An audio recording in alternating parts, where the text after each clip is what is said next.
it's kind of ironic that the places which are so anti-drugs have developed cannabis genetics way better than the places that are a little bit more pro-cannabis, you know? Like India is quite pro-cannabis, even if we've made it illegal and shit like that. There are parts of India where you can go, you find cannabis growing everywhere.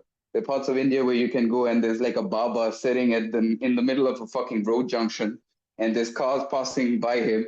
He's just sitting there right in the middle of everybody. He's in public and he's lighting up a chillum with weed in it. And the cops will not do jack shit because they're just like, yeah, that's a holy man. He's an aesthetic. He's given up his life and material things to dedicate it towards Shiva and the worship of certain gods. So yeah, we're gonna let him smoke weed. But the moment the average person or the everyday person smokes a little bit of weed, that's when they go behind their asses and put you in jail and crap like that. But then Gotcha. look at the side of things in the Muslim-dominated countries. And when I mean Muslim-dominated countries, it's a very specific thing. I'm talking about mainly the Muslim-dominated countries that have not a lot of money in them, like Dubai, Muscat, Oman, and these areas, like the countries with oil.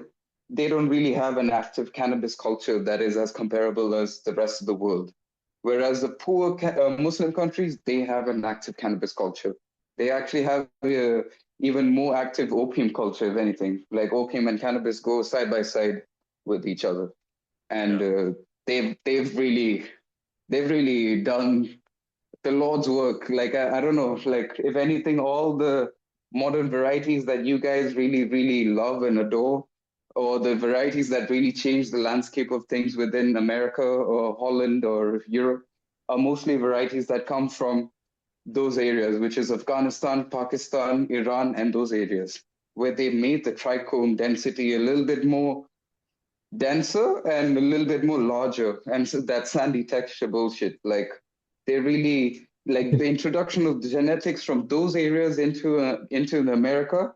I feel really like changed the game. Like I don't know if you For guys would sure. agree, but Afghanis and what is it? 100%. What are Yeah. There's been like a huge like revival of like land races I'd say in the last 6 years, ever since like, it's 2020, everyone's like kind of like the world's ending type of vibes. And like everyone's like, all right, everything's kind of like really bland. Like the same cookies runs have been running around. So that's why you see, all the old school heads popping up and saying trying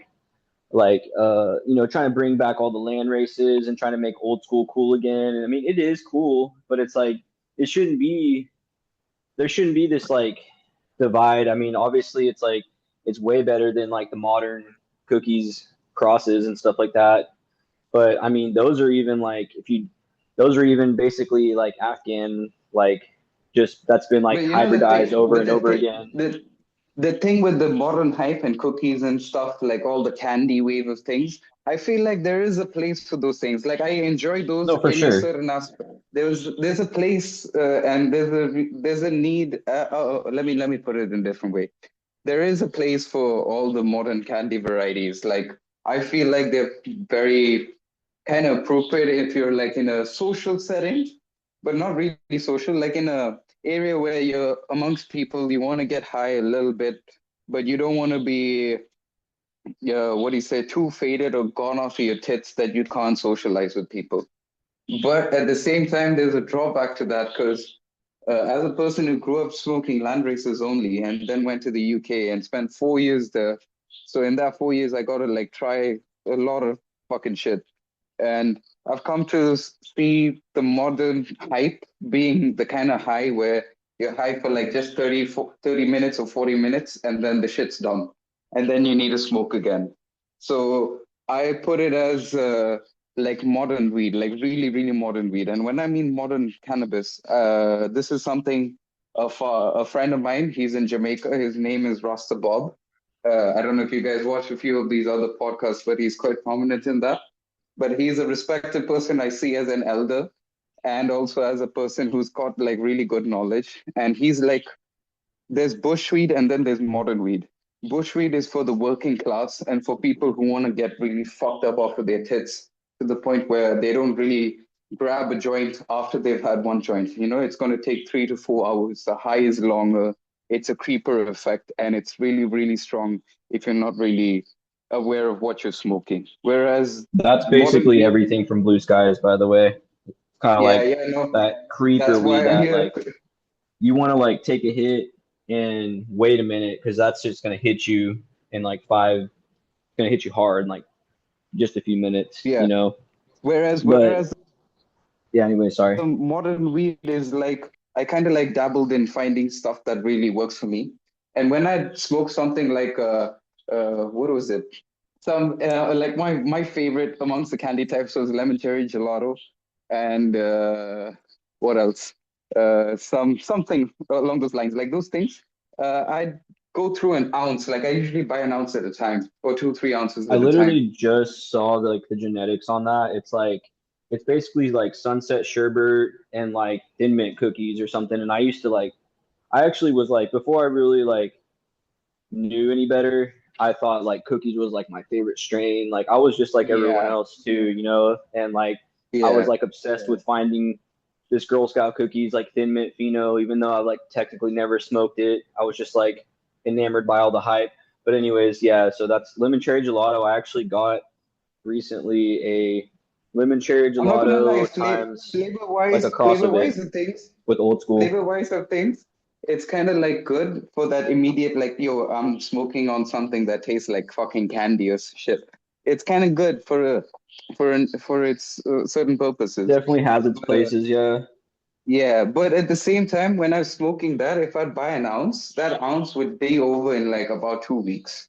Whereas That's if I'd crazy. buy an, yeah, no, 2 weeks or less than 2 weeks, I'm not gonna lie, I'm kind of a fiend sometimes. When I'm stressed out, I smoke more. I feel like you Yeah, guys are for pretty, sure. yeah. And when I buy something that's a little bit more old school, like some really good haze or a white rhino or white widow or something like, oh, I really love blue cheese or like Exodus cheese. I got to try a lot of that in the UK.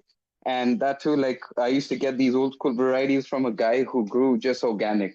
So that shit was so much more dank and powerful to the point where I wouldn't smoke like 3 or 4 joints in a day. I just smoke maybe 2 joints, like maybe one after coming home from work and then one before bed. And that's it. I wouldn't need to smoke more than that. Whereas the candy types, I can smoke one before work, I can smoke one after work, and then I'd smoke one before dinner, then off. Like That's Right. it crazy. seems, yeah. I don't know would you guys agree with me on that? Like how you Oh guys would yeah, no, consume? for sure. I mean, the Definitely highs are depends on definitely what you have to shorter. do. Um, I definitely I go and buy anything from the dispensary and it's the same thing. The high isn't where I want it to be as far as longevity and really just bland. I don't even look at the strains anymore because I know it's just gonna be basically the same shit. It's all But inbred. that's yeah, and that's whenever, I find myself in a dispensary, like, whenever I'm out away from the house and like, I want to smoke. So like I'm gonna go, somewhere to get some, so that's where I'm gonna go, and that's what I unfortunately have. It's hard to even find RSO really where I'm at. I mean, I'm sure if you Googled it, but it's not in like every Oh, dispensary. you guys want to hear something funny about RSO within India? Like you guys Yeah. probably, I don't know. Okay, so how would you guys consume RSO in the States? Um, Like a You eat rice it, right? grain. yeah, like putting like a grain of like a size of a rice grain on your finger and then consuming it orally or eating Yeah. it. So basically, that's not what happens in India, or maybe it's not happening anymore. But early on, when Rick Simpson actually came to India and he did a whole like conference and thing, RSO really took off in India. Like it's very popular in the South, even though we're a bud consuming part of India. It really took off in the South. In the North, it's not really a thing that's really popular because they already have a over dependence on hash and shit like that. But in the South, it was thing that blew off. Like there's like syndicates and people just pumping out large quantities, like barrel drums full of RSO, and they sell it to people. and they themselves, the sellers, the suppliers, the producers, and the consumers all smoke RSO. And there was a good 2 years of my life where I was involved in that bullshit, and I was a part of the process. Like I was getting it from point A to point B, and I was smoking that shit, bro. Like I didn't know any better. I thought, yeah, this is just some other kind of hash. Yeah, I'm gonna put it on top of a cigarette and watch it like fucking bubble up and shit. It was clean. It was powerful. If anything, I could describe the high. It was like if somebody put a big hole through the middle of your head, your brain case, and somebody blowing cold air right through it. That's what it felt like. You know, it was Hell not lethargic. It was kind of like a relieving kind of high. But then after I went to the UK and I told my friends, yeah, we smoke RSO, they looked at me like I was some kind of crackhead. yeah. And I So was like, so yeah, you're saying so you're saying when you smoked it, it worked really damn good, it did. right? It did. Like I wouldn't even smoke, but when I was smoking RSO, and that too, I would smoke RSO on a cigarette. I wouldn't mix it. I would sometimes mix it with weed, but honestly, in India, that's kind of like taboo. Like in the north, they kind of look down upon you if you smoke hash and weed together because they're like you're doing the hash a disservice, and weed is dirty. Whereas in some other parts of India, like people I think are like honestly better people, they would look down upon it, and real potheads would be like, yeah, we should mix hash and wheat together. It's actually called a rainbow or Ganga Yamuna. Ganga Yamuna is a river in India where two streams of a river join together to form one big stream.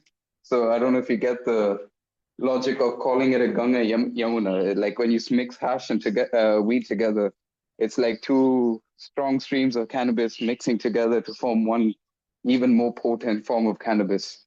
Uh-huh. So yeah, but RSO, yeah, there was a long period of time I was smoking that shit, bro. Like, and I look back on it, and I'm just like, why did I do that? What the fuck was I doing? Like, it Oh, would have been better if I. Dude, that's hilarious. yeah, but No, I it mean would have that been the better only thing I can if think the only thing I can think of is like why we don't is because you know it's as far medicinal, like really well that and medicinal, I guess. I'm pretty sure the process of it isn't it already decarboxylated Yeah, or yeah, whatever. it is. Yeah, so whenever as soon as I hear that, I'm like, okay, I don't smoke this, but I mean, I'm glad we're having this discussion because now I have a new experiment. I mean, people are still smoking hash. We call it hash oil, but it's just RSO. People are still smoking it till this day. Like the average pothead who's just got into things, like even like old school potheads or like potheads who know their shit. Like everyone's making this mistake. It's only like the real big nerds and the weed heads and certain growers that are aware of the fact that you're not supposed to smoke RSO. But if anything, I look back on that time I was smoking RSO, and I wish I didn't. I wish I gave it to my brother. My brother has photosensitive epilepsy, so he kind of needs cannabis. So he would have been a lot more better if I just took that shit and made him like eat some of it like day to day. Instead, I was smoking that shit like a fiend and thinking I was like smoking the best product on earth or something like that. But yeah, we all make mistakes. Yeah, It's no, all a no, for learning sure, bro. experience. I mean, last time I tried it was up in Ohio. I got some from my mom. She went through breast cancer, and Hmm. so I got some for her, and she used to smoke with me back in the uh back in the day, but like she kind of doesn't really do that anymore. But um, her tolerance is really low, so she Hmm. you know um has a hell of a high to put it the simplest Hmm. way. And I got her to try it, and she enjoyed it, but a little went a long way. That's where I'm getting at. Yeah, It's yeah, yeah. yeah. At least for You know, her. my Everyone's endocannabinoid system is different. Everyone has one, but everyone's system is built is different. Some my endocannabinoids may brother's work differently my than brother's others. system is so fucking weak that there was a day my brother told me like he was quite anti-cannabis, and then he's currently studying in Canada right now.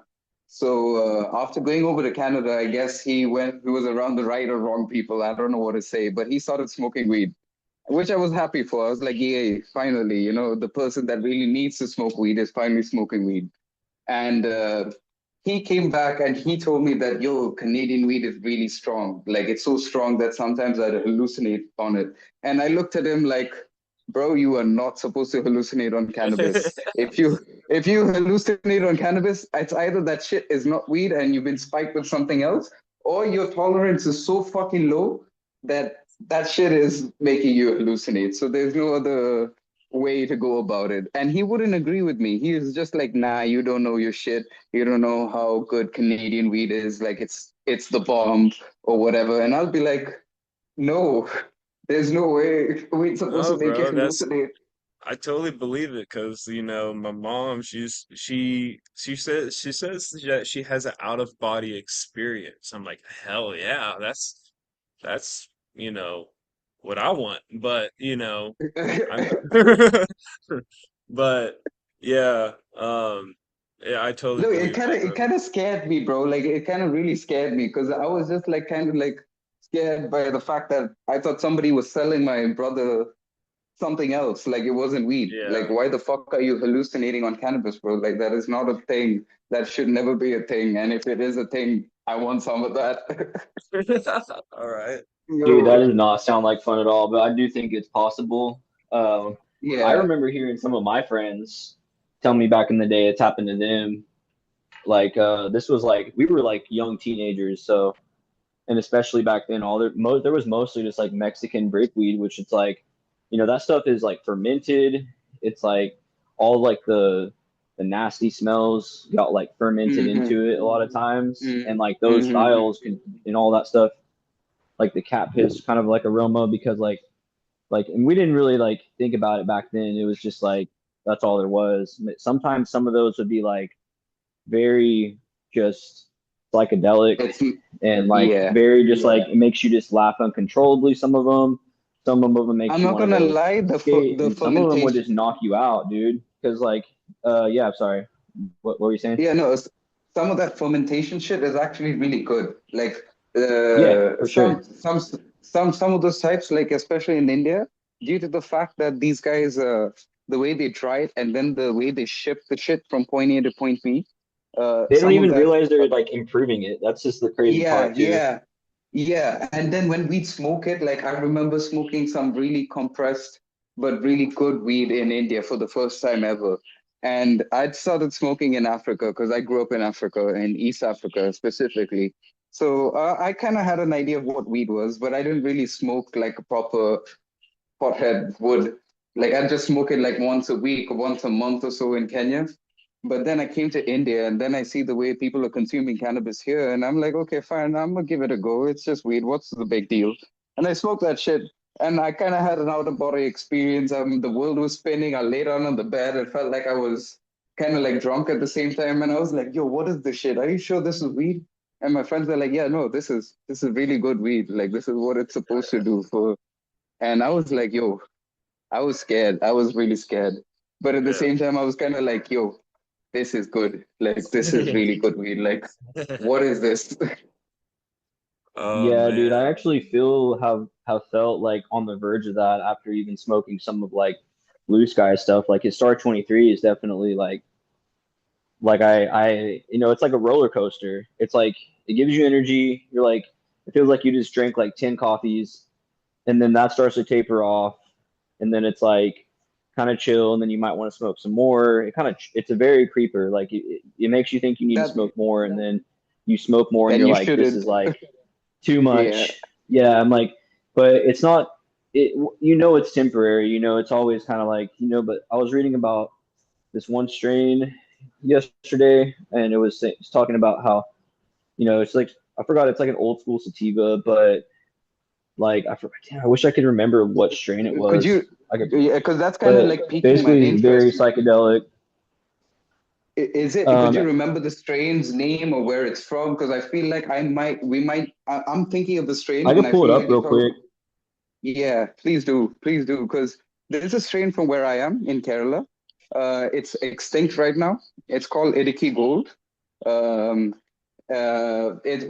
it is the strongest cannabis in Asia, like hands down, the strongest type I've ever smoked.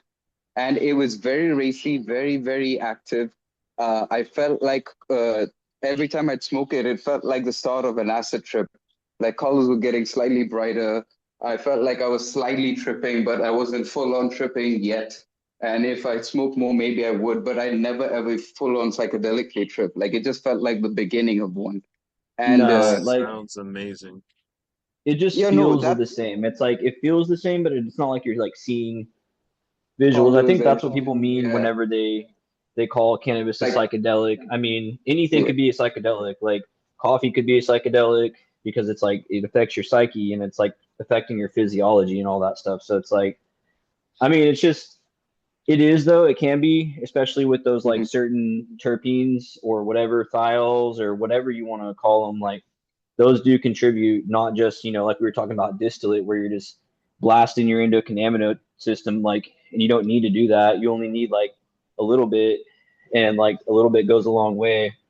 But like we're just sold this like consumerism culture where like they try to push like, oh, like the more joints you could smoke, like the cooler you Yeah, are. yeah. Like I smoke like Yeah. all these blunts. Like you listen to rap music and they're always talking about, oh, I smoked a pound and all this stuff. Like smoked a pound Hey, of bro, cookies. don't shit out no rap music, bro. I'm a big fan of rap and stuff like that. Like I like that's my rap jam. too, but I like rap too, just like the next guy. But it's just, dude, it's like you don't need to I smoke know that that, much. that You like, Yeah, bro. I yeah, get it. yeah, and And like to while we're on the the visual side of stories, the the the best story like recently, now that you guys are saying this, I don't think I'm actually like I think I was actually, you know, um experiencing just the high of these edibles I took because I had this garage sale and my neighbors came over, introduced themselves, you know, we talked about smoking and all that. They hooked us up with some edibles. And I told them like I've never really gotten high off the edibles because I don't know if it's just, I just need a high dosage or what. And yeah, they make their own. His wife does. And I ate, I don't know, like 300 milligrams. And I've had like 300 milligrams before, but bro, and then I that's was scary. well, yeah, I was watching a movie, bro, and then I paused it, waiting for my wife to come back to the room, and like I'm just looking at the TV and like looking at the trees on it, and I swear I start seeing like almost like Buddha smiling faces, and then like you know Uh, just different type of faces, like just I like kind of like a wallpaper, like one of them old vintage wallpapers, like kind of like you know uh in like a one of those houses that look like uh man like a man, like I basically can't you think were of it. kind of like tripping balls, like Yeah, straight yeah, up, right? I mean, I could see it. I could see it, but I was like, man, I don't know if this is the edibles. I'm just like, just tired or something. I don't know. But now I'm pretty sure it's the edibles. That's the first, like, there's no way I was seeing the patterns, while I was focusing on it hard enough. I could see what I was seeing, It had to have been the edibles. There's no ifs, Yo, ands, or I will buts. say speaking personally speaking for of me. Oh, sorry, dude. Go ahead. no, go ahead, go ahead. I keep interrupting people too much. I'm kind of an No, you're ass good, when it comes to fam. that. It's good. We need that. The, We need that because like we don't want to be like too afraid to talk. But like, the, um, it, dude. go So ahead. yeah, I figured out the one that we were talking about earlier. It's the Punto Rojo. Let's Okay, see. I It actually have says seeds on that. I have seeds on that. that's Okay, insane, that's a dude. That's good. insane. It says it's like one of the longest flowering plants in existence, but a Yeah, lot of those older 14, school 20 weeks. strains, yeah, a lot of those older school strains, like people don't realize like that stuff like rewarded you more than the stuff that's bred to grow in 8 to 10 weeks, which I'm not hating on those. Those are good, but there's a lot of like a lot of the old school skunks, for example, like a lot of those older school strains were bred back then to to develop those styles at 12 weeks versus 12 to 14 weeks Uh, Yo, guys, I was growing some 14, 20 week sativas when I first started growing, and I thought that was like the shit. Like in terms of like that's where cannabis is at, but it's a pain in the ass. It's a pain in the ass. Like you need dedication and dude, whatever I to think what pull. we need to do with like blues genetics is like I think we definitely need to see its expressions at those later weeks, 12 to 14 weeks, just to see what happens, just to bring those CBN levels up to make it more narcotic and sedating and not be so That's heady a scary. lot of times. Like the psychedelic thing is 100% real, dude. Like smoking literally enough of Blue Skies, almost any strain I've tried from him, it's literally psychedelic and it's like scary, but it is spiritual because like I'm Christian. It makes me pray, and that's something Hmm. that is a spiritual medicine for me. And like I notice a lot of like old school strains, even cookies, a lot of cookie strains. Like if I have one just to smoke for fun, it definitely has a psychedelic experience to it, I mean, especially for cookies me. does Like cookies I does don't have know, Durban in it. Durban yeah, poison, dude, like that's a it can be limonene dominant, which can like make it more racy and like scary, even just like old school weed. But my point is like a lot of blue skies and stuff like the Star 23 I just smoked. That one's definitely like you're like thinking it can be. I think I listened to a podcast. This guy said, and it was just one of his like more recent but older, kind of like medium old, I guess, podcasts with on the old school cannabis project with Rich. He was saying that these are a lot of these strains from him are going to be like experiences that a lot of people who in the or in the industry or whatever, a lot of them are more, um, I guess, everyone's like tough, everyone's acting like, I guess he said the average smoker is going to find this stuff scary. But yeah, like, yeah. this is like, it really is scary, dude. Like, a lot of this stuff, especially if you're like me, grew it And under a flowered under a metal halide, it's going to bring out those heavy blues, which it tricks the plant into thinking that it's like a long summer, and so it's like a tropical sativa. It brings out those expressions because there is Thai in a lot of like old timer ones work, and Thai, like Afghanistan, African stuff, all there that is stuff is like definitely, combined. in my opinion, the variety that I mentioned, Idiki Gold, there is a very big, like I'm saying this from, it's just my opinion, don't take it as fact, but I feel like some of those highs are really, really, the influence comes from this variety that was once being grown in where I'm from, which is known for it being the strongest variety in Asia. And the descriptions, Which the one was high, that? how it works, Idiki Gold, Idukki. Idiki Gold. Wait, That what? variety, yeah, I mean, it's hard to pronounce for someone from the West, but I've never even heard of that. Idiki, That's insane.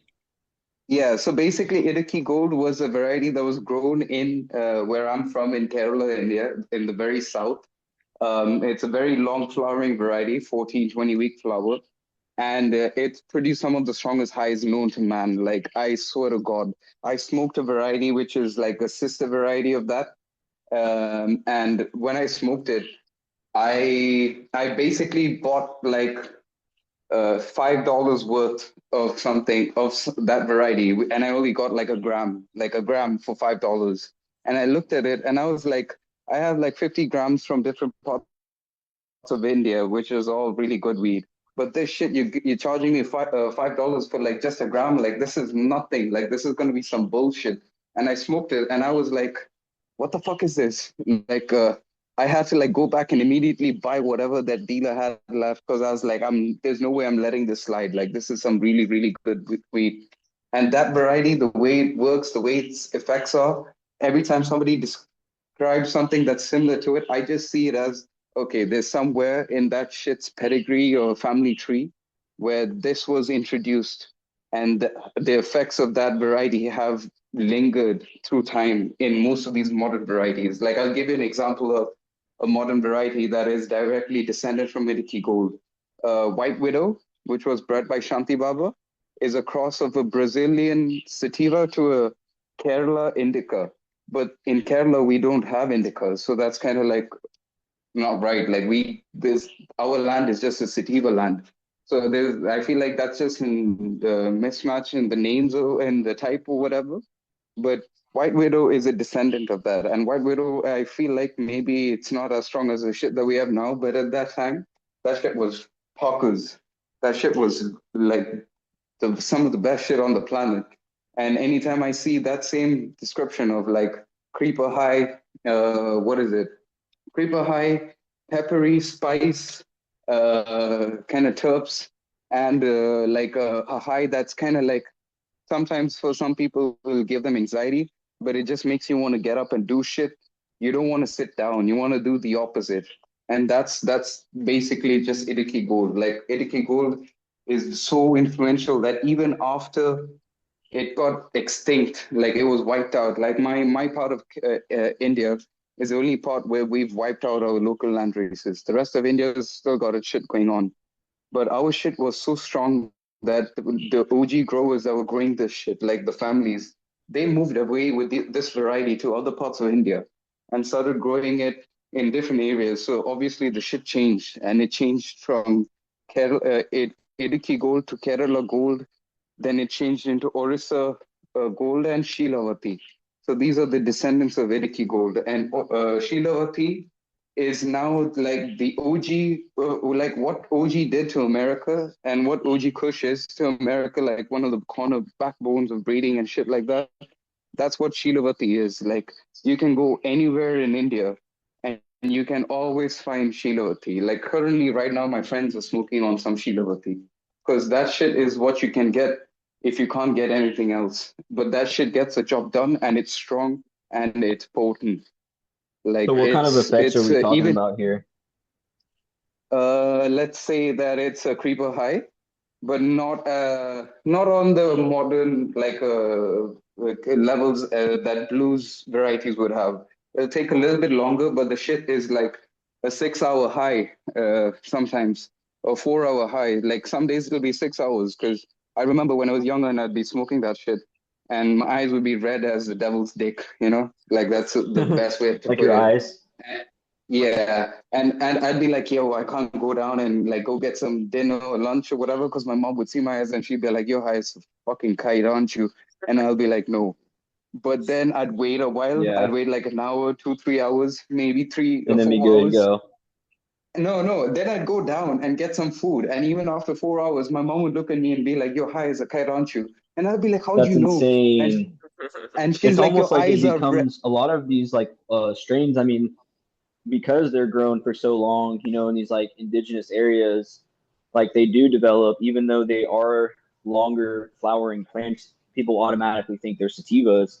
No, a lot of those, like even like sativa varieties, they can make you almost have indica effects because they're grown for so long. It Yeah. has, and then that's going to make it last longer. I feel like it translates to the smoke because it like rewards you with that extra long high. But it's like, it sounds like you got to clear your schedule. It sounds like it's a euphoric one too. It gets the job done, like you It is. said. It's But like, euphoric.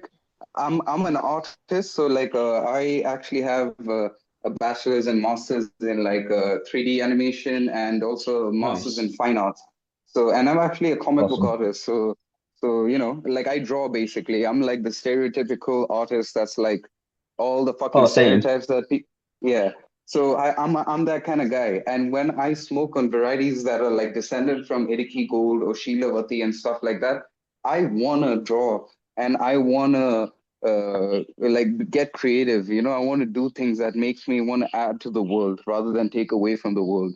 And those Dude, varieties what? really help with that. That's insane, dude. That's awesome. Because like that sounds almost like you guys have just like a few generations away from an OG Kush. Over here, it's like so watered down and diluted that like you might be lucky to get 1% of the effects of the original OG Kush by just smoking like a modern strain. Everyone's like, oh yeah, all these modern strains descended from OG Kush, and then the cherry pie and all this stuff, and then it became what it is Oh, today cherry and pie all is this a crap. banger. I love cherry pie. You But can't shit on I'm cherry sure it pie, bro. is.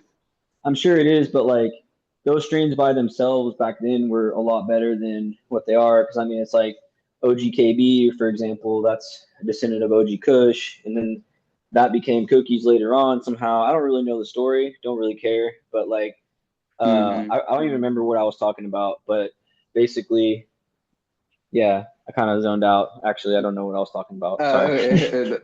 So basically, you were trying to say that the euphoric, like creative kind of high. Like I keep on making this thing, which is a lot of like creative people, inclined people, like support the use of substances, drugs, and stuff, saying that it makes you creative. And I'm quite against it. Like I'm creative whether I do drugs or not. Yeah, that's like a given, especially in this modern society. If you're Same. not able to create, whether you're not on substance or not, that means that you do not make money and you won't do shit. So either at the end of Yeah, the there's day, you need definitely to a get your balance in life. yeah. But then there's this Like you this can't just you specific can be a variety. pile at home. Like you can be a complete pile at home. That's your right. I mean, give God given right if you want to do that, especially if you're paying the rent. But it's like, yeah, dude, it's like you got to get shit done too. Like during my work week, I would never smoke before work. That's my motto. I'm just like I used to do it. I used to take my Hmm. little distillate pen with me or like my what are they called, live resin pins. I would take those with me all the time, but then I would like every time I was like I'll do it, I would regret it. And like I'm someone that's been smoking since 2007. Like Hmm. so my tolerance has gone, it's been like super high like many years. But Hmm. literally I want to say like up until the point that I actually grew blue skies and stuff for the first time, I was like a pretty heavy user. Still, like an ounce was like you said, like it last me like a week or two, and like that was just a different time. It got me through those times. But I would say ever since smoking blue sky stuff, it definitely has like I'll just to Consumption paint a picture. reduced. Yeah, to paint a picture, basically all the stuff from my last grow from like literally last summer, like late summer, almost like a year ago. I would say it's probably been over a year has it's still curing. Like I have like literally like 95% of what I grew still. That's how strong it is. That's to paint a picture from someone that's been smoking for like years and years and smoking ounces every week and blowing all my check away and literally being a pile. Like Hmm. basically this stuff, it's crazy. Like I mean, it's See, it just has that I'd effect put where it like like you this. can you can just not smoke for days or weeks. Like literally last year I didn't smoke for 4 months, and this is after just smoking a little blue sky stuff because it left me with that like psychedelic spiritual experience, which I don't like using the word psychedelic, but I think it was just so spiritual that basically like it made me realize it makes you realize you don't need to smoke as much as or the society paints it out to be It's like. effective medicine, basically effective Yeah, medicine, or efficient medicine. I'd put it like that. Maybe I don't know yeah, what's the little fucking goes a difference long way, between yeah. but But it can with the definitely whole be like creative, it can kick your ass with the if you don't respect it. And But you yeah, just with the whole creative thing, I just want to highlight that one thing. Like a lot of people depend on drugs to get creative and say, yeah, it makes me more creative. But I feel like you need to be creative yourself. And if the drugs and substances help you, then that's good. But then entirely depending on stuff like cannabis just to get creative is complete hogwash and nonsense. But to counter that, there are still varieties like the Shilavati or Diki Gold or stuff like that, which does actually increase creativity. And I'm not against using those to increase your creativity, but using it as a crutch to be like, yo, I can only draw when I'm high is kind of like bullshit. Like I'm so against it because I've been drawing ever since I was a fucking 2 year old. Like I wasn't smoking no weed or doing drugs at that age, but I was still drawing and I'm still drawing till this day. And it's not gonna be dependent on what kind of fucking weed I'm smoking. And I'd like people to like caution against that fucking stereotype that they put onto like artists. Like, yeah, they're creative because they do drugs. Like, no, they're creative because they are creative to begin with.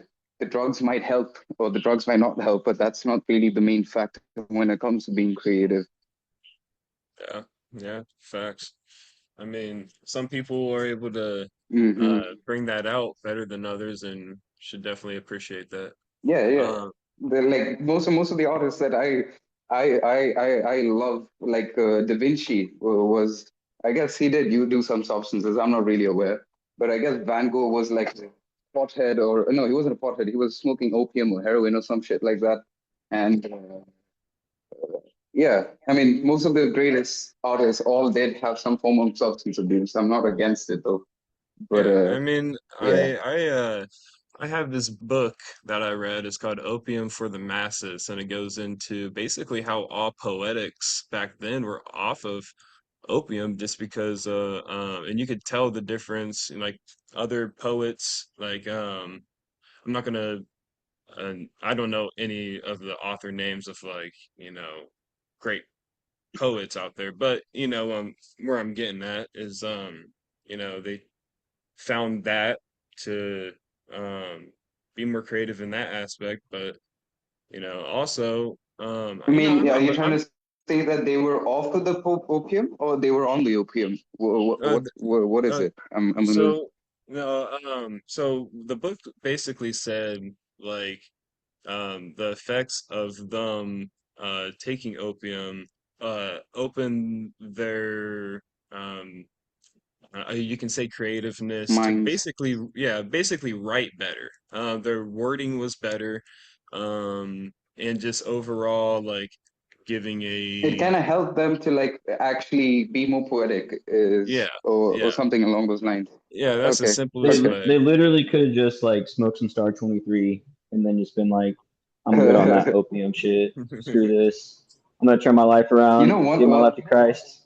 Well, I'm sorry, I don't know. I one thing mean, that uh, I I actually have this big like hypothetical that I asked on this podcast yesterday because they were talking about like land race and cannabis and ancient cannabis and like olden times, like what during the Roman era and stuff like that. And I have this hypothetical, like there's a high chance that the kind of weed that we smoke right now, especially modern cannabis, might have also existed in those times, but in very, very less amounts. So I have this hypothetical. If I was a Roman citizen in the height of Rome, like when Julius Caesar was doing his fuckery, would I be able to get some fucking dank weed? Like, is it a thing? Because I know there was weed being sold all across the world at that time, and there was no restrictions and governments saying that it was legal or legal.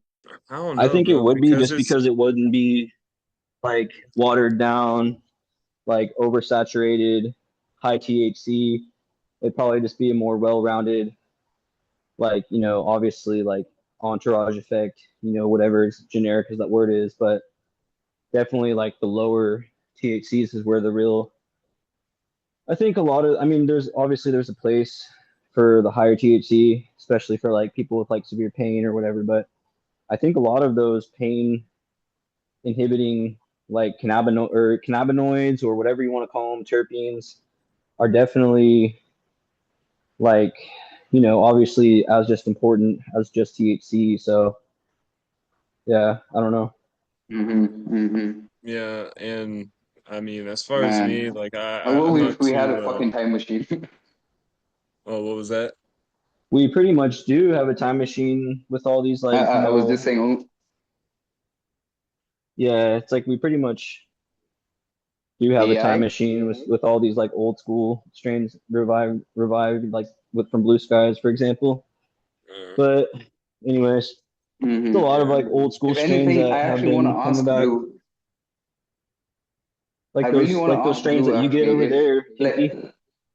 The- Uh-huh. Yeah, like all No, these I was strains that. saying, like, I feel like some of Blue's genetics, they've definitely got an influence with some of this varieties that come from my area. But I feel like Blue might not be aware or really knowledgeable on that subject due to the fact that it's mostly old timer one who did that shit. Because I have a very big hunch, call it a hunch. I have a very big hunch that some of the varieties that old timer like built into his early stuff has something from my ends over there in it because there's no way these kind of effects are so similar and they stay through the generations in some of these varieties that Blue has. Like, there's no way that shit is not there and it didn't come from the genetics that were here where I live currently.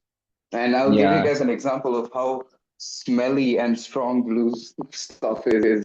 Like, what is it? Yeah, I just started growing indoors like just last year, but before that it was all outdoors. So no matter how stinky or smelly the plants would get, the smell would never concentrate and accumulate in an area that it like you open a tent and it just whoosh in your face. Like it'll always be dispersed throughout the land that I have. And I have like a decent stretch of land that's quite big. So no matter how stinky or smelly the plants are, like you'd never be able to tell exactly or like come find me or the cops would never come fucking catch me. Like that was never a thing. But then last year I was growing about a few varieties of star dog, which I thought was sunset sherbet, but it was actually star dog. But it was still fire.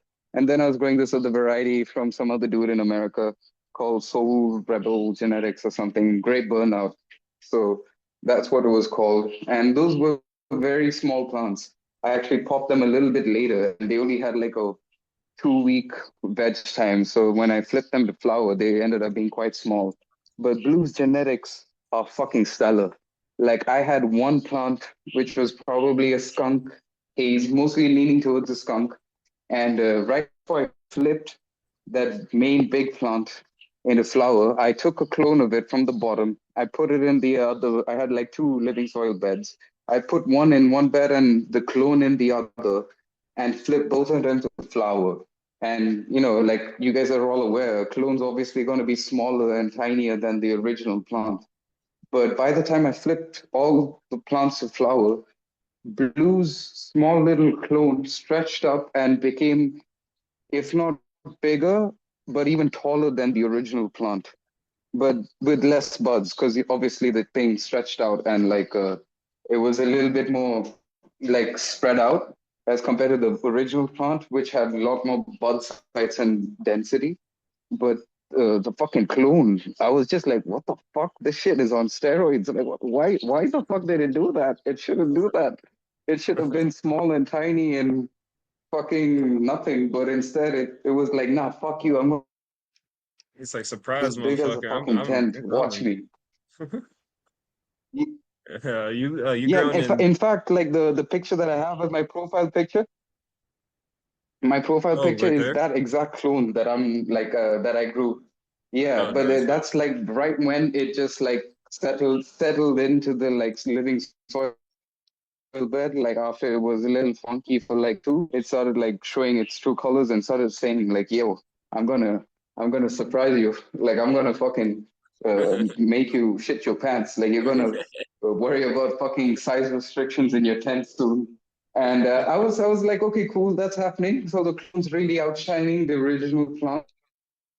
So I hope you got your big And boy if panties anything, on today. the clone were like the biggest Is it just me, or are you age, cutting out? I'm not sure maybe if it's weeks my at a internet. time. The I was fucking just gonna ask, hey Kinky, I think you may be Oh, cutting it in might and be me. out. It might be me. I'm just walking up. Oh, yep, there you go.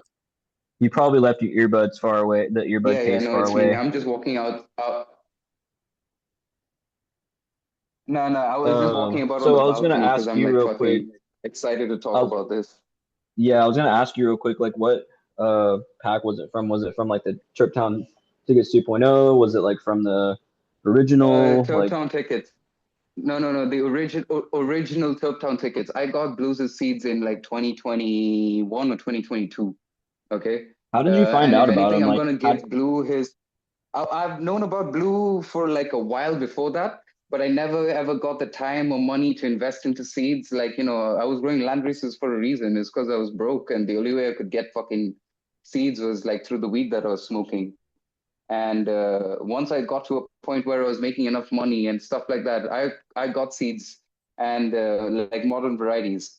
If anything, like I've kind of been blessed. I know a lot of people within the industry on your ends and in Europe and stuff like that, like really good connections, not uh, not stupid connections, like really good connections that the breeders themselves would like trust me with stuff. So Blue actually sent me his seeds for free. Like I just had to pay for shipping. I didn't pay the full price. So I just did a little bit of promo for Blue, shared a few posts here and there, and then he sent me a pack of seeds. I've also got seeds from other breeders for free because they just know me on a personal basis. So I value all the seeds that I get, whoever they're from, because I feel like I've made them or achieved them through my efforts and connections rather than being a kiss ass and being like, yo, I'm gonna do this and I need seeds. Like I feel like these Yeah, it's like breeders you just trusted like me. Like it's like you just like take a picture of some random plant that wasn't even blues, and you sent it to him. You're like, dude, this was yours, dude. Like, send me some seeds, bro. And nah, I'm just kidding. No, Nah, I nah, wouldn't do nah, that. nah, I know you nah. wouldn't do that. So basically, Blue sent me a pack of seeds. I didn't pop them initially, but then in the UK, I was up near the north, like close by to Scotland. So it was quite cold and frigid. It's not really conducive for growing anything, to be honest. Like So you grew it's outside really again, cold. like, Yeah, or was what? yeah, yeah. So I grew Oh, Blue's dang. genetics outside for the first time, and I grew that along with a lot of other varieties. And I was How kind of long did it like take from guerrilla like seed growing. to harvest? Uh, so basically, I grew a plant out, and it took about exactly 2 months. Flower. I vegged it for a month. It was a fucking stellar plant.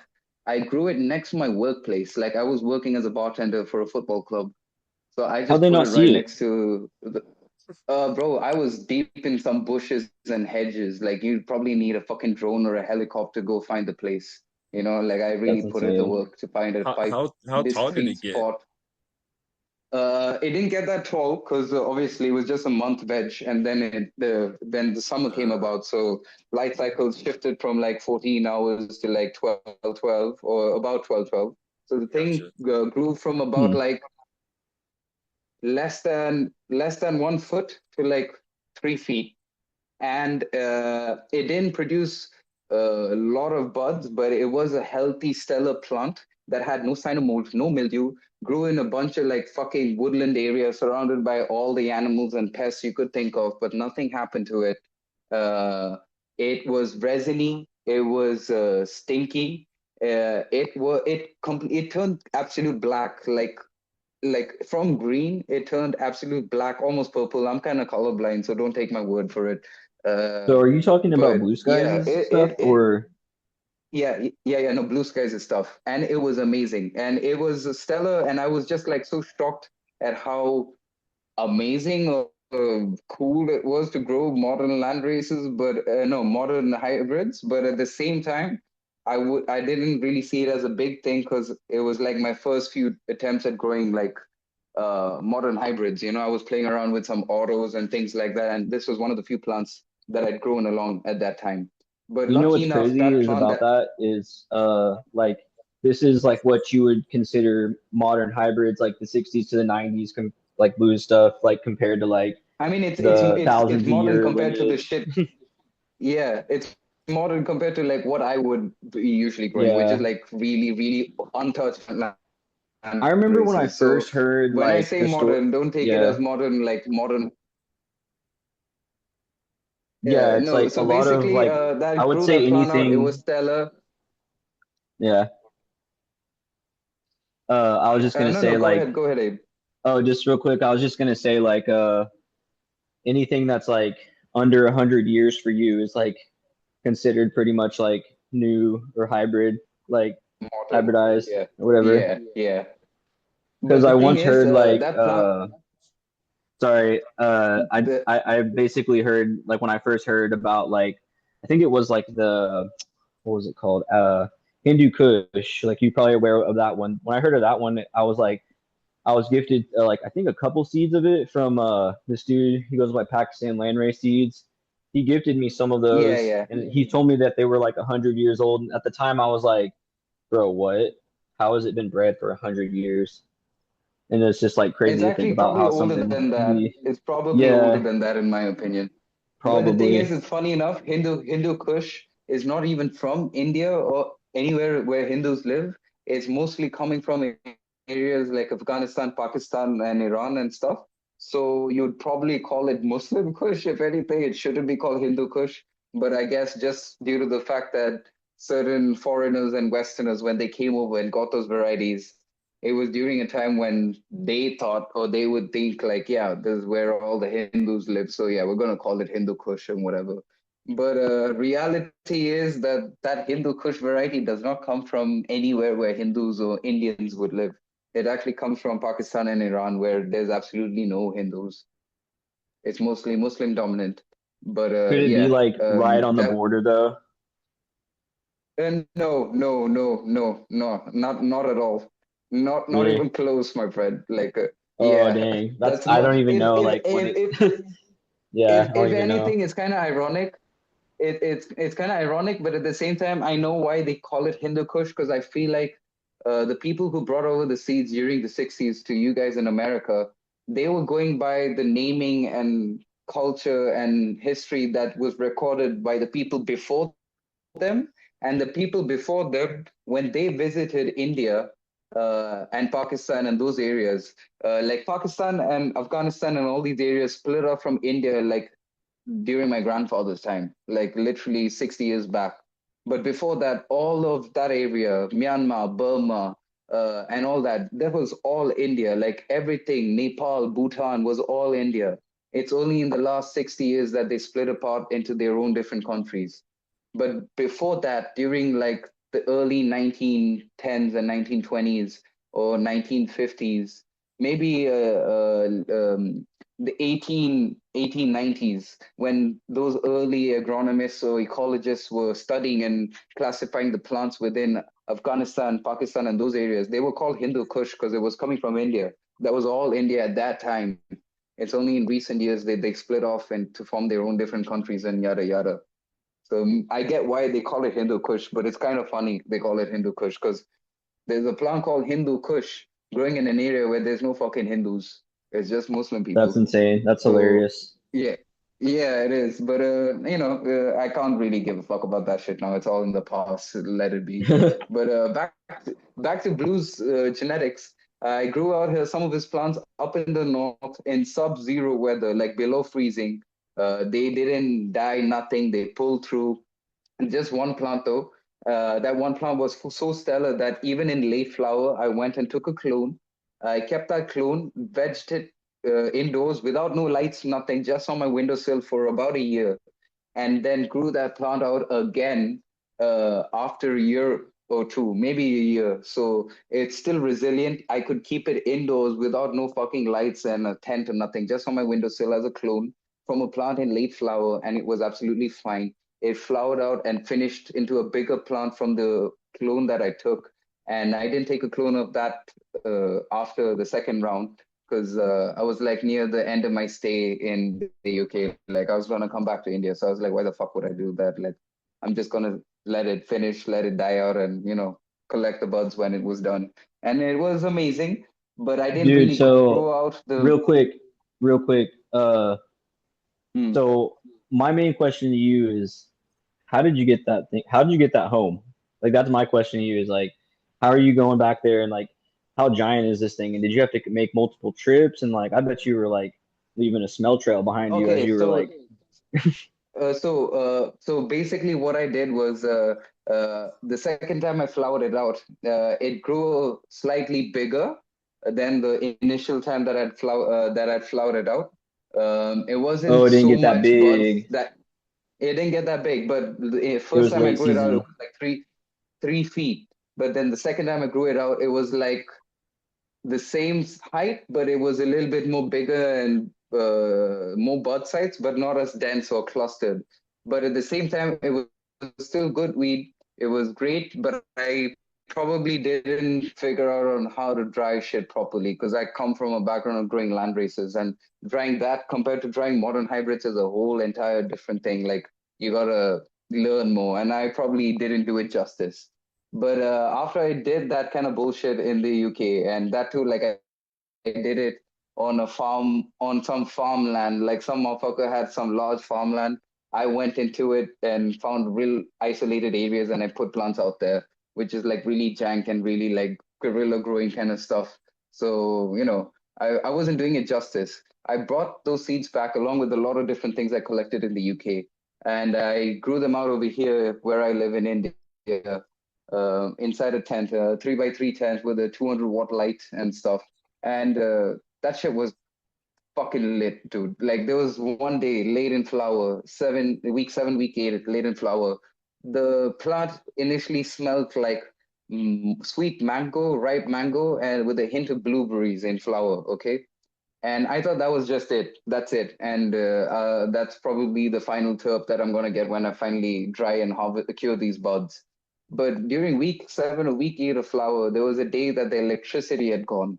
And as soon as the electricity had gone, I was sitting on my PC working on some shit, and I was like, why does the fucking house smell like chicken coop? You know, the smell of a chicken coop, like chicken shit, dry chicken shit. I was like, why the fuck does the house smell like chicken shit? Fortunately Oh, it not, smells like, yeah. And I was like, why but does it smell maybe. like chicken shit and chicken pellets? Like, if you've ever been on a farm and you smelled animal feed or animal pellets, that's what it smelled like. It was kind of foul. It was kind of like somebody had just taken some manure and just spread it out somewhere and forgot to like water it in, and it was still I'm pretty sure stinking I up know what the it smells place. And like. Yeah, I know what you Y- mean. Yeah. And and I was like, what the fuck? Who did this? So I went out onto the balcony, tried to look around to see which dumb motherfucker around my area is spreading manure and like stinking up the fucking place. And I couldn't see nothing. I couldn't figure it out. I went downstairs. I live on a two-story, I live inside a two-story house. So I had to go downstairs, find out where that smell was, and I couldn't find the point of origin for it. I have a very big driveway as well. So I walked all the way It's from like my blue house sky till the snuck end of the in. driveway to the, He like yeah, I he went out snuck all in the with way the to the end chicken. of, yeah, I went out all the way to the end of the driveway, still could smell it, but I was like, where is this smell coming from? I can't figure it the fuck out. It's really driving me insane. Like, I want to go complain to this dude and be like, yo, motherfucker, can you get a better time to go spread out your manure or whatever? Because it's really fucking up the area. And I Oh was yeah, like, fuck it, dude. I Blue can't find Skies that told me that guy. was him. He Yeah. was he was And hanging then around your house that I day. came back. I came back inside the house. Right at the time I came back in, the electricity had kicked on. So that's when my ventilation started running again and was going through the carbon filter. So that's when the smell went away. But I didn't figure You it were out like, then. You know, you. I didn't really figure it out. It's only when I came back into the room, sat down, and I was like, you know what? I stressed out over this motherfucker spreading manure in my area. I'm probably just gonna have a look inside the tent, see how the plants are doing. As soon as I opened the tent and put my head in, that smell hit me in the face again, and I was like, oh shit! It was the fucking plants. Oh my god! Oh shit! There is a reason why we should be using carbon filters, and this is it. Holy fucking shit. I would have gone to jail if this shit would have been, if I didn't have electricity for like 2, 3 days, there is You'd be definitely good, a high dude. chance. Everyone would just think it was a chicken poop, like you did. Yeah, no, that's there as well. But at the same time, for people who'd get a little riled up, people would complain like, yo, the neighbor's spreading manure. We got to go complain. Why is it so strong? Why is it so Let smelly? me ask People you a would say question shit like real that. quick. And It pertains to this. It pertains to this. So, like, is there actually chickens in that area? Is my question to you. Like where you yes, live? I have chickens. I cultivate chickens. I eat. I don't buy eggs Okay. from stores or So whatever. I have my I own think a chickens. We chicken like have. definitely snuck in and then pooped near the plants. No, I'm just kidding. But I do think that like the plants, Yo, no. I think the I plants do wish, like bro. take on the terps of its environment. I think there was an old podcast with Blue where he was talking with some dude how about his like coke skunk, and he was talking about how he was just basically saying like probably places where like they grow cocaine outside or whatever, and they grow cannabis alongside it. The cannabis learned to take on those traits, and so they created like strains like Funny that. you mentioned that.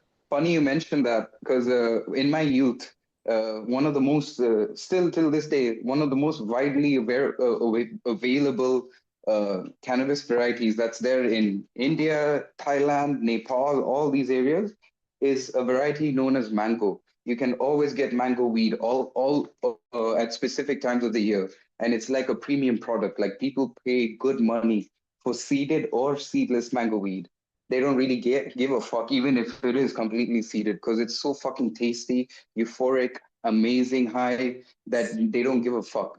And they Yeah. used to tell me stories of mango weed when we were younger. That the reason why it takes on the mango taste is because these plants were grown next to mango trees.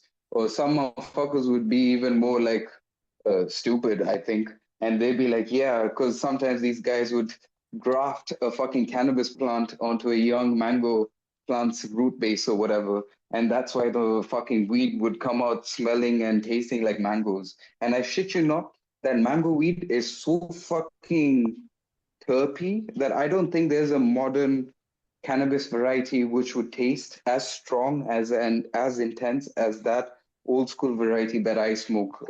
It's called It's called Keri. Keri is the name for the variety. Keri. Or I think it's Keeri. And that variety is so tasty that like when you take a hit of that in a joint, like that mango weed, it feels like you're sucking on a straw or some really good mango juice. Like you just Man. taste mango terps at Mango the tip of lassi? your tongue. Yeah, I mean, without the milk taste, whatever, but just We just had mainly mango just lassi mango last night. juice. That's crazy. That sounds Yeah, no, Dude, delicious, mango bro. lassi I think is. you've been watching. You know. No, I'm just kidding. Yeah, no, Yeah, Sorry but to man. interrupt. with the whole blue skies thingy with the week 7 thing that happened where the lights went out and the whole fucking area was stinking of his shit. That was just two plants inside a 3x3 tent that stunk up almost. I live on a The whole property block. that's like half an acre. So half an acre of land was just stunk up by two plants. Two fucking plants stunk up the area. And that too, like after drying and curing, the shit got better. But I was just kind of like surprised that something that smelled like mango and bubblegum turned into like chicken coop skunk. That's what I call it.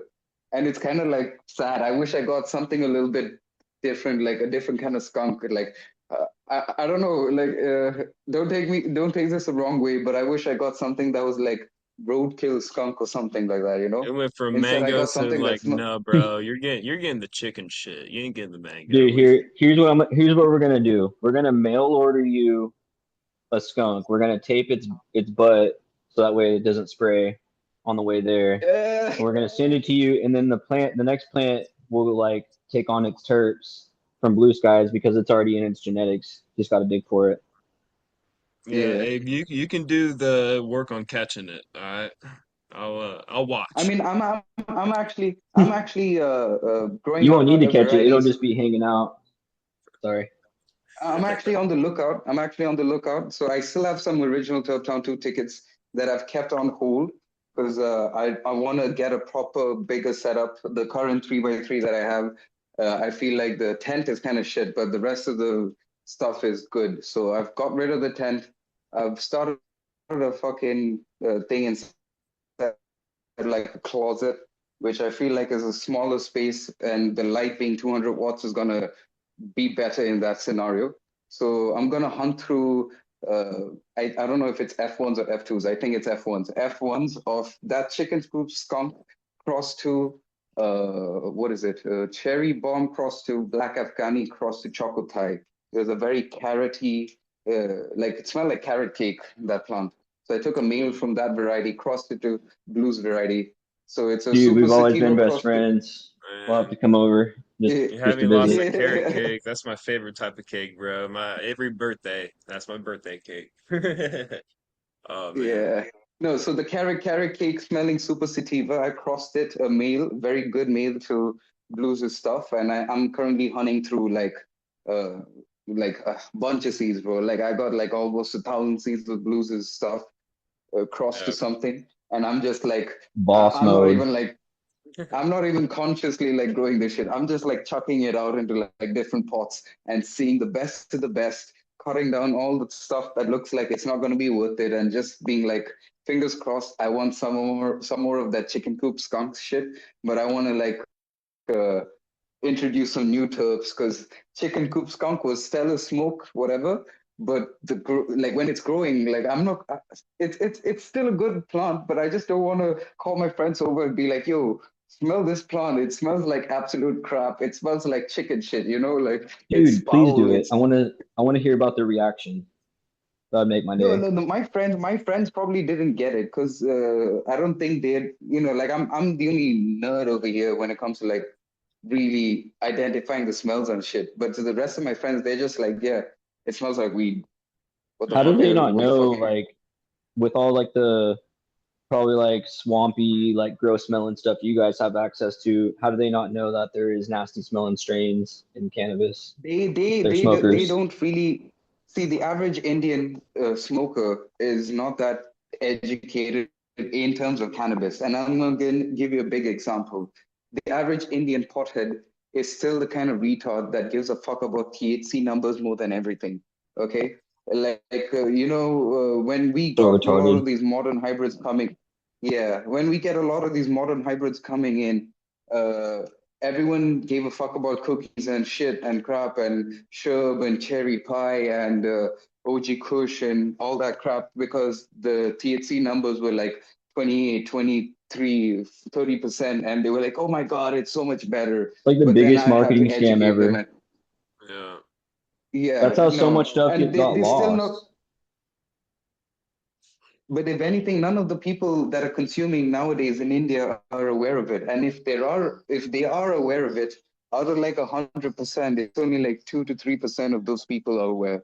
The rest of these dumbasses are still in the fucking mud, stepping over each other, saying my weed's better than yours because it's got like 30% THC and shit like that. And you know what's a funny thing? There's been times where I've gone to clubs when I was clubbing when I was younger, and I was with this girl, and she was like she's kind of like a model, so she knew a lot of influential and rich people in this club, and it was kind of like a wild night where they were openly smoking weed inside the club. So I was like, okay, fuck it, that's happening. I'm gonna join in. I'm gonna see what's happening.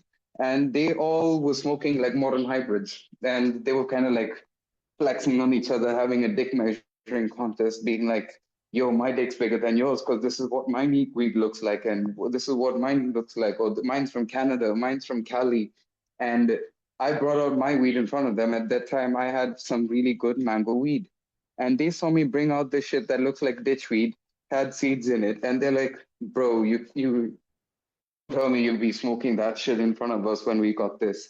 And I looked at them dead in the eye and I told them, they were all drunk, so this was the best time for me to do it. I told them, go pick out any one of your friends. I'd suggest you pick a girl who has very, very low tolerance for substances. Okay, go pick out any girl from the crowd, bring her here, and let her smoke your shit first, and then let her smoke my shit second. And then we'll see whose weed is really better. They smoked whatever variety they had first, and that girl was like, "Yeah, it's fine." She was really out of her tits, drunk on alcohol, so she didn't really get cross-baited to the point where something would happen. But the moment she started smoking my Landris variety, she puked literally in 2, 3 tokes. Her eyes went to the back of her head. She Wow. started swaying about. People had to catch her, and there was puke coming out of her mouth. And that's just due to the fact that that shit, sometimes, like when you smoke weed, when you're really, really drunk, it doesn't make things better. It makes things worse. And that's sometimes I feel like it's due to the fucking potency of the cannabis. Like if it's really strong, whatever sativa, yada yada, that Yeah, I shit will mean, fucking knock you out. I mean, one of the things that I'm most looking forward to is the psychedelic aspect that everyone keeps mentioning about blues genetics. You know, I'm kind of going crazy here and got probably too much popped than what I need, but you know, I don't see any problem with that. But That is uh, no problem, bro. That's the way to go. right, bro. And so like I'm gonna, you know, get what I get out of that, but yeah, really looking forward to that because I mean, I've had psychedelic experiences and you know, or whatever you want to call it. And you know, I really like to, I don't know if anyone else, but like I really like to paint um whenever I'm on or in that state of mind because like Hmm. I like to try bringing um what I'm seeing and what I'm, you know, what's it going on and because if someone asks you what is a trip or like what is a trip like, it's so hard to describe anyone what a psychedelic experience is. It is. So like whenever I try to Can paint I it, just butt in? Can yeah, I just butt in and say that every time I try to explain what a psychedelic experience to people who've never had one, they end up looking at me like I'm crazy. But then once they do have an experience and then they come to talk to me about it, then they don't look at me like I'm crazy. They're like, yeah, oh, now I get it. But to the yeah, people that have never had one, you try to explain it to them, they're like, yo, you are on, like, you are crazy. You need to be in yeah, a psychiatric like facility or whatever. yeah, bro. It definitely connects you But you were differently, saying, you know. you And oh, sorry, what? you were saying about the whole painting thing. Um, uh, about the whole what? I'm sorry. the painting thing. Like you like to get Oh, expressive, I guess, is what you were oh trying to yeah, say. yeah, yeah, yeah. Literally, all my paintings I've done while on psychedelics, and you know, being in getting that in that state of mind off those edibles. I just, I never really been looking forward to making edibles, but I'm really considering it with blues stuff, considering I had that experience and would really if I knew I was gonna have that experience, I would have definitely got the paint out and got up in my head a little bit more. Yo, did you are you the dude that talked about having a cookie that was like 300 milligrams earlier, or was it Abe? I don't know who was it. Yeah, yeah, it was me having that edible 300 milligrams. Yo, I'm gonna tell you this, bro. I can handle my cannabis. I'm not like weak when it comes to stuff like that, but having edibles, especially in the Western world where you can really tell if it's a 50, 10, or 100 milligrams or whatever, you having 300 milligrams, I see that as something really scary because I once had a 200 milligram cookie and I had half the cookie and I was really, really fucking scared. I was shitting my pants. I was not shitting my pants. I was just like, I'm so high, I'm uncomfortable. I need to get on high as soon as possible because I don't know what the fuck is happening. I even try to like consume so much fucking CBD in terms of oils and edibles and stuff to try to like bring down the high, but it wasn't doing jack shit. And I just kept on getting more higher. And I was just like, this is really bad. I don't know what to do. I was in a public setting. I was just like, I need to be by myself in the dark because this is too much. What the fuck is this? Like, how are people eating more than like 50 milligrams of an edible and like having a great time? I Yeah, can't. man. I can't. I definitely believe, like it speaks for itself. Everyone's different, everyone's endocannabinoid system's different for sure, and that was the first time I can say I felt anything off of an edible, and it had to be that much. And I will say I've hearing other people's stories. I don't know if you guys can relate, but usually whenever I hear people trying edibles that are homemade versus not, the homemade ones usually seem like people have hell of an experience with the homemade ones, but um either way, you know. Yeah. Yeah. You see God on that shit.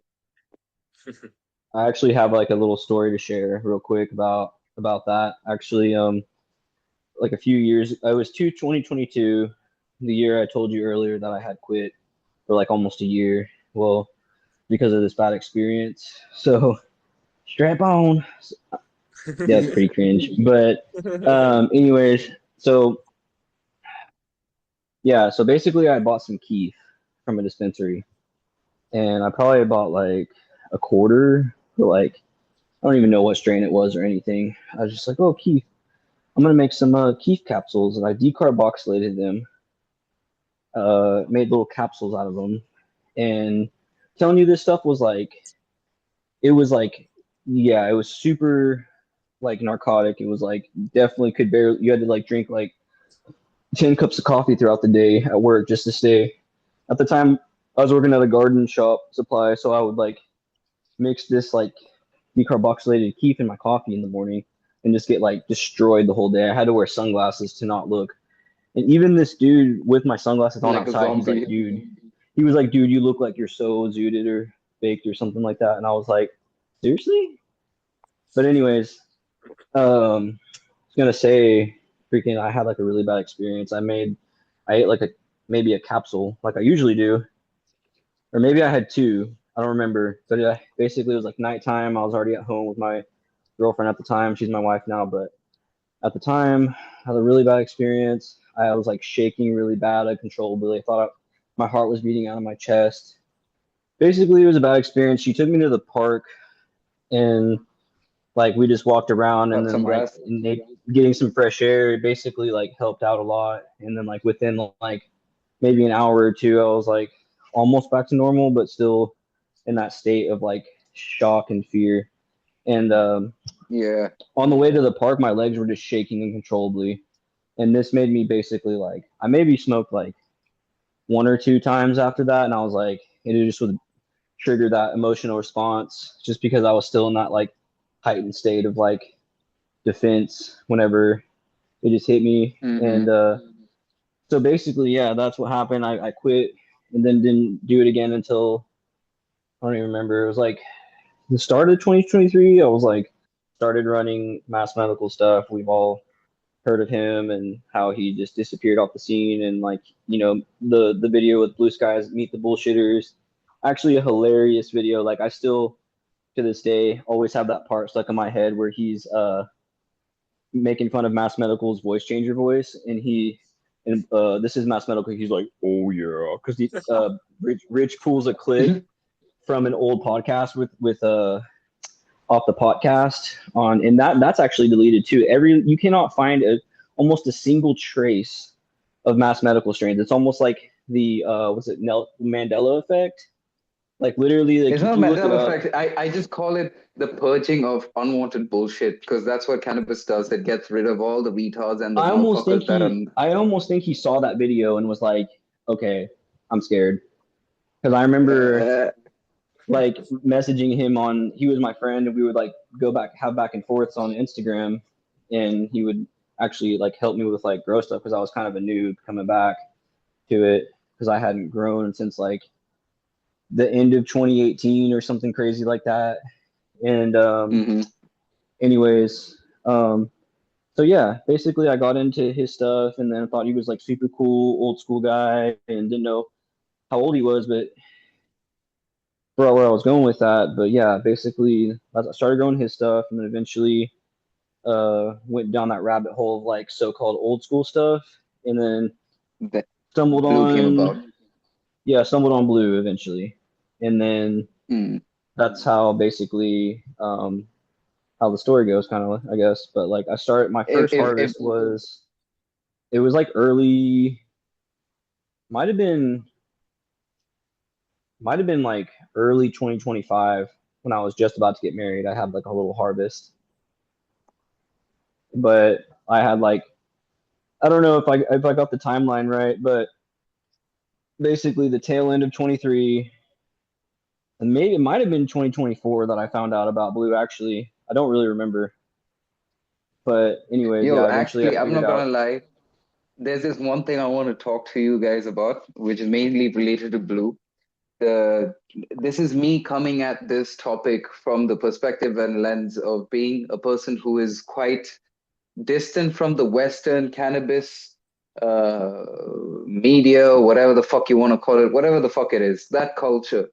What is it with people within the American cannabis space and acting all culty and stuff like when it comes to like ridiculing or putting blue stuff down and not like supporting him the way they support other breeders from other parts of the world?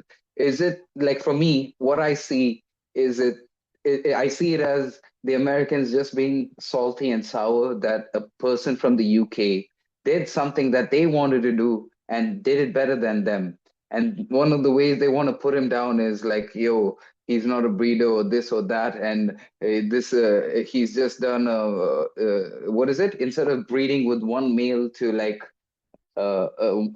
many females, he's done like what is it, multiple males to like multiple females, which is still conscious breeding. Like the man still bred with intent and logic, like he wanted to achieve a goal and he did. But why is it that the Americans are so salty and sour over the fact that blue did it?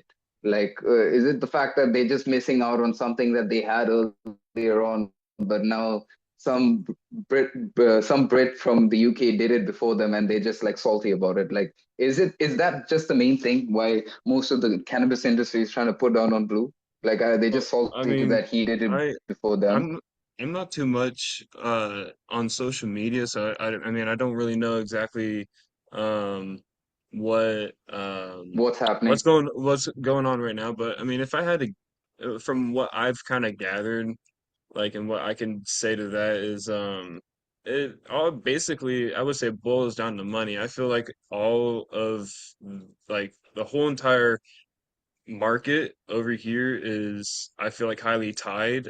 You get states that um that licenses, like states that are illegal still, that are going to be legal, and licenses swooped up from California, you know, companies. It's just like, it's just, I feel like everyone has behind closed doors, it's all to control the dynamic of what's being pushed in the dispensaries. And you know like if they can ride Yeah, out if they yeah. can ride out this fruity shit as long as they can, before it's like the iPhone, like they're going to come out with the iPhone, the next generation, uh um well, let's not go that far. Let's stick with why would they're going to control the ride it out as long They as they just want can, control milk and it. money, and they Yeah, want to yeah, control yeah. the They're gonna, narrative yeah, as well.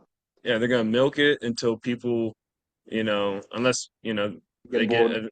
yeah, unless it affects their pockets, and then they're gonna, shift it to what people It's want for us, and then, But I mean, right especially now, when it people, comes to the whole people. I've seen this trend, like some guys that used to support blue or talk good about blue will go back on their word and start shitting on blue, and that they do that with the main intent of kissing some other breeder's ass who'll give them genetics and testers and seeds for free. So they're going to do that just to get some merch and some crap and whatever.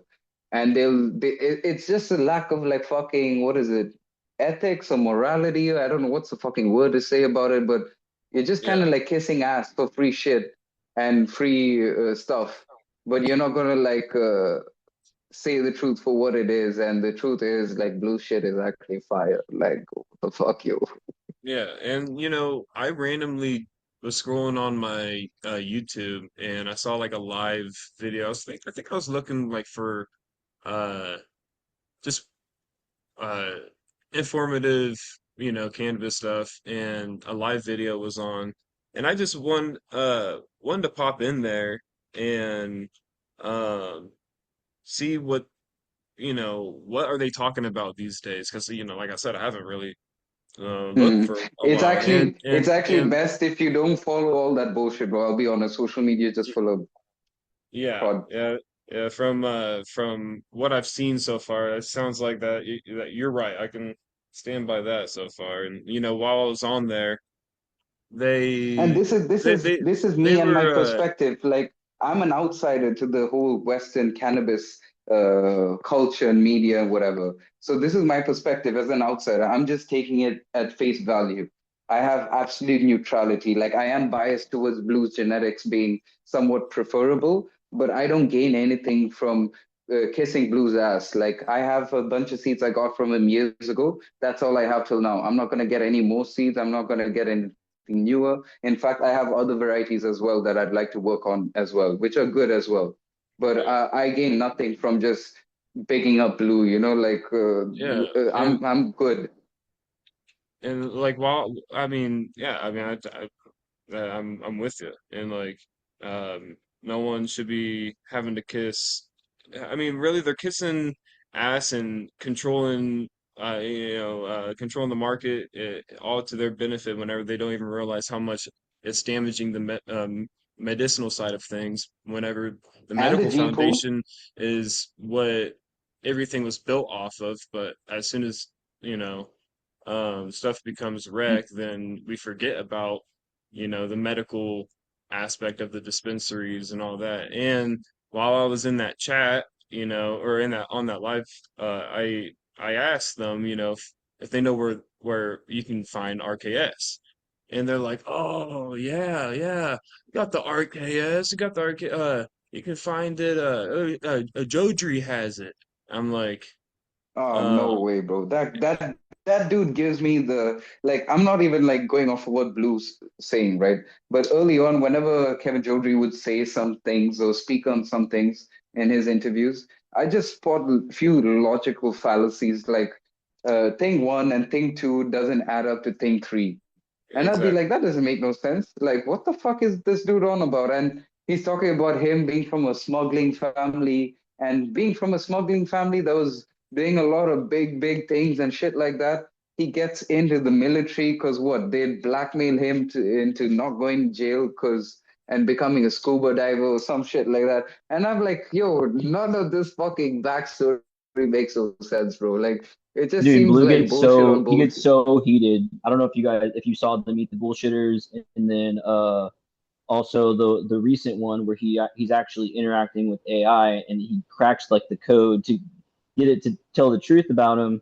And he doesn't like show the actual video, but I mean I trust his word. He's never like lied or has no reason to. And like it's just Mm. crazy to if you just I would if I were you to go back and look at the one of the most recent Oh, ones on the Old School Cannabis I've watched Project. them all. I've watched them all. Like Yeah, right on. I'm a nerd, bro. I'm like I fucking consume all this shit cannabis Yeah, related like an addict. same. But yeah, Same, go dude. ahead. But yeah, dude. Basically, I don't know. That's he. Blue Skies. He'll say himself like he's basically like Sam the Skunkman 2.0. I'm sure you guys already heard that, and like what that means when people hear that is they don't really understand. He's like Sam the Skunkman. The people in deep in the industry like Todd McCormick, this old guy, Kevin or what's not Kevin Goddard. He's in the Prepared Farmers podcast. Joe Pet Petrie or something like Joe that. Petrie. Yeah. Yeah, that dude. So basically, he was in the in like he was deep in it back in the day, and so like I don't know what happened the fallout between him and Blue, and I mean the guy was really old, but like Yeah, anyways, it's kind of that like a dude. little out there. Yeah, I mean some things were like pretty. He had the whole light cycle thing. He was talking about like the 6 hours, 8 hours Photoperiodism. on. Yeah, I mean it's like there's still that's a cool little experiment, but I mean anyways like I don't think that applies for everyone. He was kind of just like very set on his like 12-1 thing and all that stuff. I mean, I tried it. It Mm. caused my stuff to flower out, but it could have been because I didn't have the light close enough. But that's a whole nother story. So the whole thing back to Kevin Joddery and stuff, like who knows? But I think it is pretty I interesting. don't Like know.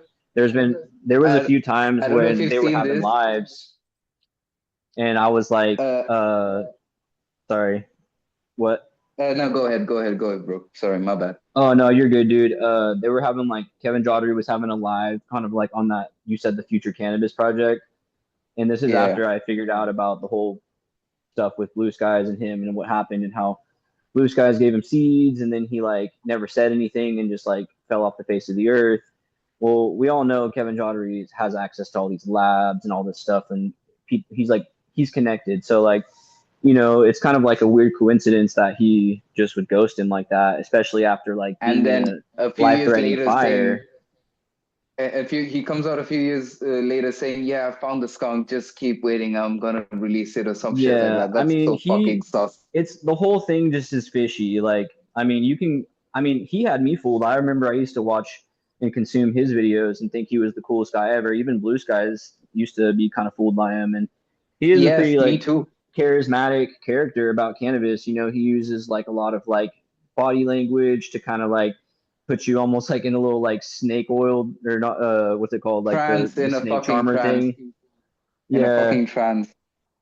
I don't really know how he does it, but I do think that there is something fishy going on with him. And if that thing is true with the AI, that's insane, dude. Like, but Oh, also, this I is don't the think we need to funniest live in one. fear or anything. This is the funniest one with the whole Kevin Jory bullshit. There was I think one Blue Sky episode where one of Blue Sky's supporters and growers of his Turptown tickets. So I don't know if it was Turptown tickets or the BSV pack. No, not BSV. What's the other pack called? Um, The there's the Turptown tickets and there's the other pack that's just the the skunks. Medipack. Oh no, No. Bro, this is before that. So, anyways, it was that fucking pack or maybe Turptown tickets. The guy grew out some really, really authentic, true to its word roadkill skunk. Brought it in front of Jodri at one conference or whatever. Made him smell it, but he didn't tell That the was dude that it hilarious. was blue sky. He didn't tell the dude that it was blue skies and stuff. He just like, yo, I got some skunk. Kevin, could you like have a sniff and a go at it and tell me what you think about it, what you rate it, or something like that? And Dude, he if gave that it was to him, and me it though, I saw that. If I was me, I would have been yeah. like waiting. I would give it at least a minute to see his like facial expression, he kind of like he Yeah, kind of blew it. I want to say he like told him too soon and kind of like altered his reaction. yeah. He's like, "Oh, No, that's but the thing is hilarious." that yeah, that reaction Oh no, he itself said is that's kind of like a hysterical.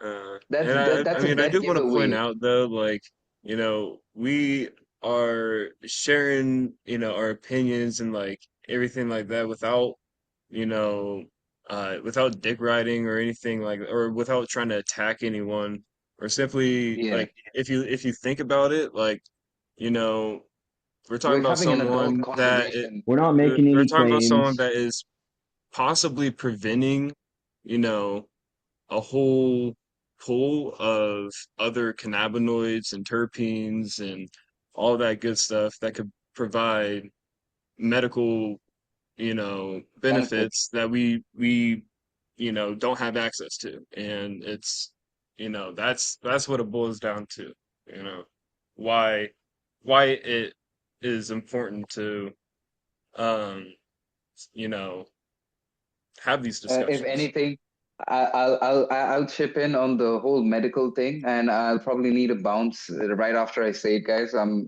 not gonna lie, I need to get to do some things. But Yeah. with the whole medical I feel thing, that. my brother is a medical user of cannabis. He didn't want to take cannabis initially, was quite anti-drugs, but once he was exposed and had his own understanding of it, he turned out to be just any other pothead that enjoys it, but also gets medical benefits from it because he has photosensitive epilepsy, any kind of flashing lights and shit like that turns him into, the white spit frothing shit coming out of his mouth, and he's like spasming and going nuts, and he's losing brain cells. And the only way we can deal with it is giving him hardcore pharmaceutical grade medication that is going to be detrimental to him in the long run. But after making him smoke certain varieties of cannabis, it really does help him. Not only that, a person who bigs up whatever the bullshit that they have in Canada as cannabis that makes him hallucinate has smoked some of Blue Skies' stuff and enjoyed it, found it to be very, very not very high medical grade, because I feel like my brother doesn't know what's really good weed at the end of the day. But he was like, this is good weed, and it doesn't fuck him up in bad ways. It makes him enjoy things that other people would be able to enjoy. He can't enjoy it. Like if I were to play a few video games or watch a few certain movies with him, my brother instantly covers his eyes because he's like, yeah, I can feel the onset of a fucking epileptic fit coming on, and I need to get out of the room or I'm going to end up dying or spend a few minutes spasming out on the floor like a fucking paraplegic or something. But when he'd smoke some of Blue Skies' stuff, this is kind of horrible for me to do as an older brother to my younger brother, but I'd put him in front of things that would trigger the epilepsy. But after smoking Blue Skies' stuff, that shit would not happen. He'd actually be able to sit through an entire game of like something like Star Wars Battlefront or like a movie with a lot of like flashing lights, and nothing would happen. And if anything, like it's bad that I did it, but I just needed to know, like I really needed to find out whether the shit was medicinal, if it's affecting him in a way which is going to be beneficial. Because I'm just the average recreational user. I'm a nerd about this thing, so I'm going to smoke whether I need it or not, or whether it's going to help me medicinally or not. I wouldn't be able to tell if it's actually medicinal at the end of the day. But when I tested it out on my brother, it actually did work. And, like he'd actually come back to me and be like, yo, I want to smoke some of that shit again. That shit was good. Or he'd actually ask me, like, yo, I'm going to bring my friends over. Can you make them smoke that shit as well? That shit was good. I want them to experience that. And I'll be like happy and proud, like, you know the shit Yeah, works. that's It's what it's like all Yeah, man. about. Yeah, bro. And I That's know what it's all you about. said that you don't got much time left, and unfortunately neither do I. I would love to know what strains that he liked from Blues Gene Pool, because I suffer with seizures myself, so that would be helpful. Maybe we could even talk about that on another episode, because I would love to have all, um all you guys back I on. would say okay, so I've grown out the chicken coop skunk. That's the only variety that I've grown last year and that I have seeds of this year. So I only got to test that on him, but then afterwards my brother had to go back to Canada, so I don't know what the fuck would work on him. I've made him smoke some mango variety cannabis, like that's basically Shilavati. So if you're gonna go look it up, I'm just gonna drop it in chat, the spelling, because it's an Indian name and your guys Awesome. are gonna fuck it up. Trust me. So this is Shilavati, and Awesome. then there's like Kerala Gold, Kerala Gold, and Orissa Gold, which is all like all these types, all these three varieties are descended from Idiki Gold. And Yeah. Idiki Gold's kind of extinct. The only people that it's kind of ironic, it doesn't exist and is not being grown in Kerala at this moment, Idiki Gold. But the seeds of it have been saved by collectors who are living in Thailand, in Amsterdam, and in the US. There's people who have seeds of a variety that is supposed to be indigenous to where I live right now. So if anything, I'm hoping that whoever has these varieties, please hold on to them. Please keep them safe because there's people like me. We're very few numbered people who value these genetics and value I know. the Real heritage. quick, I know who could keep him safe. Kevin Joddery. He can hold on to him so no Yeah, one ever gets to him bro. again. I'm not gonna lie, bro. Every time you try to say something sarcastic, I don't really get it initially, but the more you speak on it, the more I'm like, yeah, no, the dude's just being sarcastic. But yeah. Yeah, Oh, I'm definitely. Hell yeah. yeah. But anyways, But guys, yeah, dude. let me just bounce over here. I need to get to some things real quick, but it's All been right, a dude. It great was like awesome few. Yeah, hearing you yeah. talk. It was awesome like Yeah, talking with yeah. you guys. Next time we'll Likewise. have to all get together with Blue Skies or something, and because that's Oh what yeah. I don't know. Maybe he gets busy and like I think he goes to church and stuff. So Oh that's yeah. like Yeah. Yo, sometimes he'll miss whatever out. the fuck it is, let's get Blue in and let's also get a few other guys from the group as well, because I feel Yeah, like we'll all benefit from having not just like an American, European centric view on like cannabis coming in. Like there's me coming at it from the Asian side of things. And then there's also the other guys from Morocco and other parts of the UK. world where Yes. yeah, Right. like everyone's diverse perspective would really help, Yes. with having Spread some the word. amazing conversations. Yeah. Yep. But Yep. nonetheless, guys, I'm a bounce right now. It's been great. Probably Sorry, see man. you I can't guys. let you do that. Alrighty. Yeah, Yep. yeah, yeah, bro. Anyways, guys, bye bye. See you All soon. right. See No, you sorry, guys. dude. You gotta stay. No, I'm just kidding. See you, man. I enjoyed talking with you guys. Yeah, yeah. Yes. Peace. Likewise. And Y'all until have a next good time, y'all. day. Yes. You too, bro. Thanks, man. See ya. See ya.